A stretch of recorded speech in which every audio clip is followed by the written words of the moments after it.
A combustão espontânea humana é a morte de uma pessoa por um incêndio sem uma aparente causa externa, que se iniciou, aparentemente, da própria vítima. Mas será que isso é mesmo possível? Será que isso existe na vida real? Ou será que isso é apenas um mito urbano? Quais, então, se não for um mito urbano, quais são essas explicações para este fenômeno que vem intrigando as pessoas nos últimos 300 anos? Eu sou o Jordan e este é o canal Eterna Busca. Sejam muito bem-vindos a este canal que nós abordamos vários aspectos interessantes da biologia, pouco falados e abordados, relacionando o comportamento humano e animal. Também nós falamos da evolução de vários aspectos do comportamento. E também nós temos aqui no canal vários vídeos sobre as plantas e como as plantas influenciaram a história humana. Mas se você gosta desses temas, não deixe de se inscrever aqui no canal, caso você ainda não seja inscrito.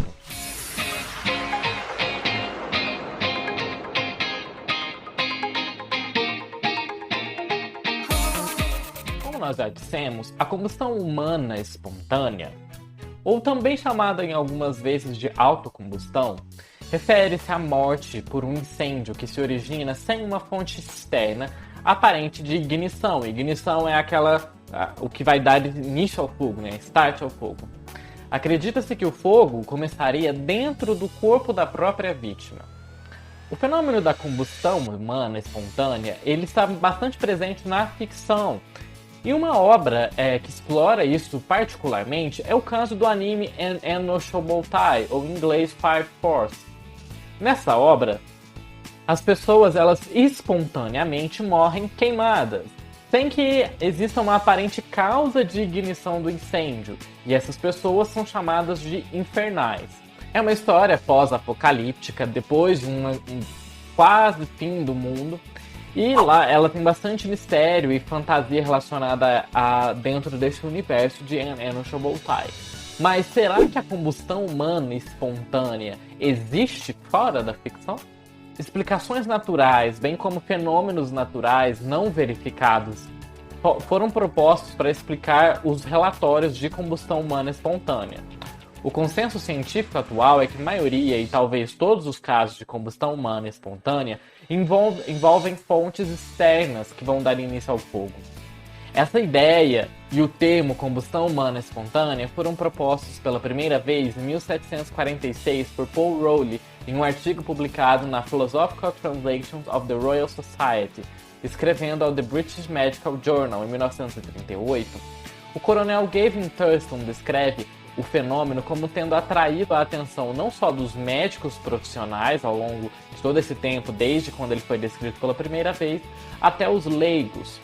Isso ocorreria desde 1746.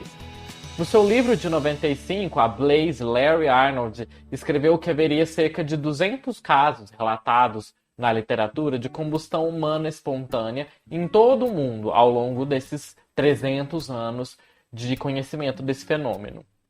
As descrições da combustão humana espontânea, elas datam do início do século XVIII, como já falamos, e elas têm um aumento marcante de casos no início do século XIX, ocorrendo predominantemente na França. No entanto, nem todos na época estavam convencidos de que isso realmente estava correto e que existia. Por exemplo, Johann Casper, professor de medicina legal da Universidade de Berlim e membro da Royal Central Medical Board da Prússia, comentou em 1856 que essa ideia da combustão humana espontânea foi uma das fábulas mais tolas já inventadas e que os detalhes de todas as histórias registradas dos casos de combustão humana espontânea teriam sido comunicados por leigos ou por padres. A combustão humana espontânea ela tem sido um conceito, como podemos perceber, bastante controverso no decorrer dos anos. Tem fortes argumentos a favor e também contra a sua ocorrência.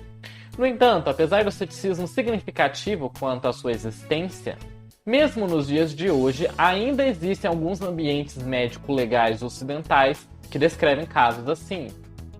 Por exemplo, em 2011, foi relatado pela mídia no Reino Unido que um legista irlandês fez essa descoberta na morte de um homem de 76 anos que teria sido encontrado incinerado em sua casa em Galway.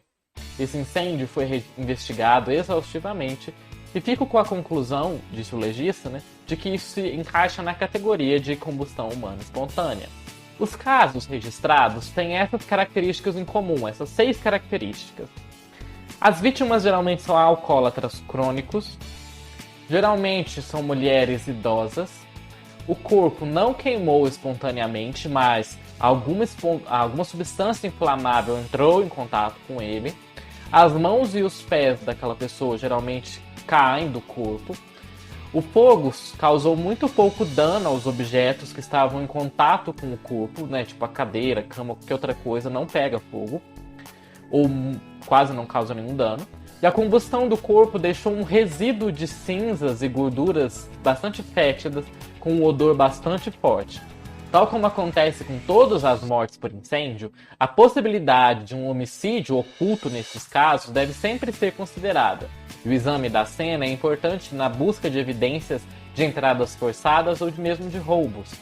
Da mesma forma, na autópsia, as evidências de lesões não relacionadas ao fogo devem ser buscadas criteriosamente. A ausência de fuligem na traqueia e níveis baixos de carboxiemoglobina, que é um composto resultante da combinação da hemoglobina junto com o monóxido de carbono que é liberado durante um incêndio, né, quando alguma coisa queima, pode sugerir que o falecido já havia sido morto ou morreu de alguma outra causa, como uma doença cardíaca isquêmica ou uma epilepsia, e que a queimadura, o fogo do corpo, ocorreu depois da morte, porque senão esse composto estaria presente no sangue. Também é possível que o corpo tenha sido incinerado em um outro lugar e levado para o local onde ele foi descoberto. E quais que seriam as ideias, as explicações para essa combustão humana espontânea que foram propostas no decorrer do tempo? Em épocas passadas, a combustão espontânea ela era considerada um evento sobrenatural. Você pode pegar vários livros aí de eventos paranormais que vai estar descrevendo esse caso lá. Voltado principalmente às explicações disso para punir mulheres obesas ou de mau comportamento. Foi descrito por Jacob Faithful de Mariachi em 1834 que uma mulher havia sido queimada e ela havia morrido pela visitação de Deus. Também foi considerado que talvez os movimentos de humores vitais, que era, né, como a medicina da época tratava o corpo, porque existiam certos humores, fluidos corporais específicos, ou partículas de sangue que haviam dentro do corpo, gerassem o que era chamado de ignis elementares, ou fogo inato, que isso é que levaria a causar a combustão humana espontânea. Depois, com o passar dos séculos e dos anos, foram desenvolvidas outras abordagens para explicar a combustão espontânea humana, que eram mais científicas, e elas evocavam uma variedade de possibilidades, que vão desde a ignição espontânea dos fosfatos corporais, né, dos fosfatos que existem no nosso corpo, ao efeito da eletricidade estática advinda de um raio, por exemplo. Overton sugeriu que, em certos casos, até mesmo o gás gástrico, advindo ali da região intestinal, quando ele seria colocado em contato com o ar atmosférico, ele poderia pegar fogo. Então, talvez ele poderia também iniciar o fogo espontâneo, que seria descrito, né, nesses casos. Esse pesquisador havia observado nessa época que a produção de gás hidrogênio ela é um fato notório demais para ser objeto de questionamento ou dúvida, disse o pesquisador. Sabe-se que ocorre diariamente no canal intestinal, disse o mesmo. Isso poderia levar a algo que ele denominou curiosamente de erupções ardentes, observando que elas são mais comuns nas regiões de latitude norte, nos países mais frios. Mas essas hipóteses ficaram para trás e elas foram abandonadas totalmente. E uma hipótese mais moderna, e é a que os cientistas mais corroboram atualmente, é a chamada efeito pavio-vela. Segundo essa hipótese, um corpo envolto em uma roupa, ele queima a temperaturas muito baixas, com a gordura dos tecidos do corpo agindo como se fosse uma vela, como a resina de uma vela. Foi demonstrado que um pavio de tecido colocado em gordura humana, que estava derretida, pode continuar a queimar a temperaturas tão baixas quanto até 24 graus Celsius, o que é proposto como uma explicação para a limitação do tamanho do fogo presente nesses casos de suposta combustão humana espontânea. E também explica por que algumas partes do corpo, como os membros das mãos, dos pés e da cabeça, e mesmo as roupas, não pegam fogo normalmente nesses casos. Embora seja sugerido que o alto consumo de álcool pode aumentar esse efeito, foi questionado se a quantidade de álcool em um corpo seria suficiente para suportar a combustão, particularmente dada a quantidade grande de água presente nos tecidos e corpos, né? Cerca de 75% do nosso corpo é constituído de água. A possibilidade de o álcool espirrar nas roupas e agir como um acelerador, isso sim pode, no entanto, ser uma outra possibilidade para explicar esses casos, particularmente se o falecido fumasse. Idosos isolados ou com algum grau de degeneração cognitiva estariam em particular risco dessa situação, desse cenário, em que caso eles tenham ingerido a bebida e caído na roupa, e caso caia uma brasa do cigarro ou mesmo o cigarro na roupa, ela pode pegar fogo. Uma pergunta a se fazer é por que esse fenômeno só foi descrito em humanos e não em outras espécies animais. Os humanos não são fisiológica e nem anatomicamente diferentes de outros primatas, e ainda assim não há literatura sobre macacos que foram incinerados nos zoológicos em todos esses anos.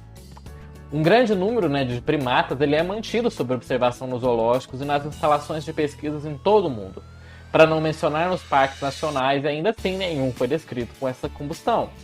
Se nós aceitarmos para fins de argumentação que pode ocorrer combustão humana espontânea, parece, por alguma razão, ser um fenômeno exclusivo do ser humano e não estaria relacionada à anatomia ou fisiologia.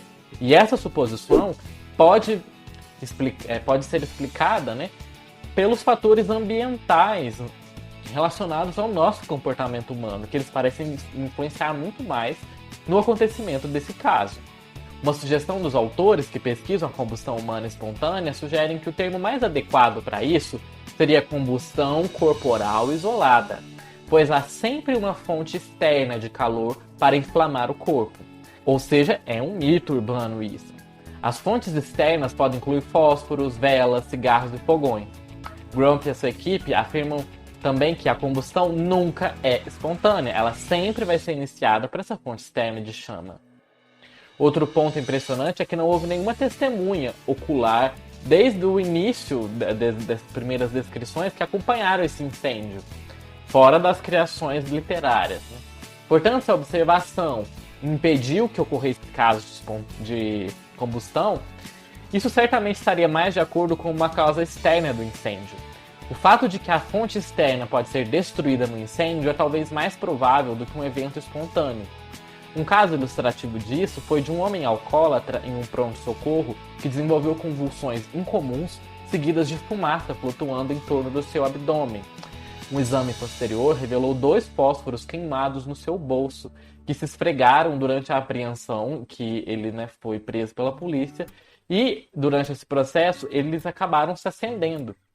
Isso é um excelente exemplo de como é que a observação realmente evitou que ocorresse a combustão. E como este caso poderia ser interpretado erroneamente se ninguém estivesse observando, poderia ser interpretado como uma combustão espontânea, caso o paciente estivesse sozinho. Dada a falta de uma explicação plausível para apoiar um evento de combustão espontânea interna nesses casos, e a probabilidade de que exista sempre essa fonte externa de ignição, que foi negligenciada em todas essas descrições anteriores, ou então que ela tenha sido destruída durante o fogo, parece razoável alegar que a combustão humana espontânea é um mito urbano. Ou então, isso está presente apenas nas obras fictícias, como no caso do popular anime Answerable Pie.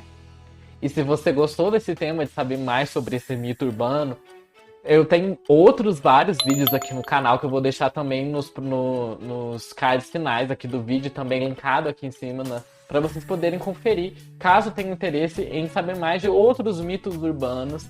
E se vocês gostam desse tema e conheçam mais pessoas que também gostem, não deixem de compartilhar esse vídeo com essas pessoas para nós chegarmos a cada vez mais pessoas e trazermos mais coisas interessantes aqui para vocês nesse canal. Então, vejo vocês no nosso próximo vídeo e até mais!